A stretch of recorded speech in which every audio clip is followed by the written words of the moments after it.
សួស្តីអ្នកទាំងអស់គ្នាឥឡូវនេះខ្ញុំមានវីដេអូមួយដែលបង្ហាញពីរបៀបធ្វើផ្កាអង្គាសិលណាហើយផ្កាអង្គាសិលគេធ្វើបានច្រើនរបៀបដែរបងប្អូនឥឡូវនេះគឺខ្ញុំបង្ហាញពីរបៀបធ្វើផ្កាអង្គាសិលមួយដែលមិនសូវជាពិបាកអីប៉ុន្មានទេហើយផ្កានេះគឺខ្ញុំបត់ដំបូងអាចជា7ស្រទាប់ឬក៏6ស្រទាប់ឬក៏9ស្រទាប់យើងអាចធ្វើបែបនេះបានណាប៉ុន្តែស្រទាប់បន្តមកគឺខ្ញុំធ្វើវាតែ3ស្រទាប់ហើយនឹងផ្កាតូចផ្កាធំហើយនឹងស្លឹកមួយដើមខ្ញុំដាក់ស្លឹកតែ2ស្លឹកទេព្រោះផ្កាអង្គាសិលវាគឺត្រូវការផ្កាច្រើនជាងស្លឹកណា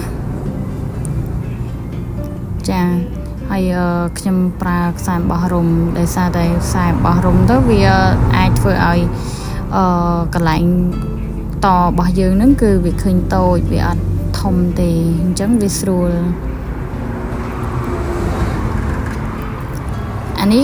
គឺខ្ញុំកំពុងតែកាច់ផ្កាទូចមួយទៀតគឺខ្ញុំដាក់3ស្រទាប់តូចអញ្ចឹងណាបងប្អូន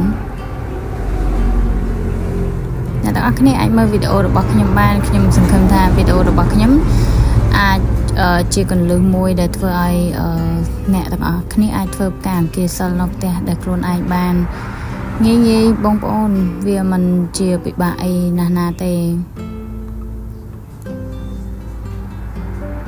ខ្ញុំនេះខ្ញុំធ្វើដូចជា8ស្រទាប់ឬក៏9ស្រទាប់អីចឹងបងប្អូនគឺខ្ញុំធ្វើមើលទៅសមហើយខ្ញុំ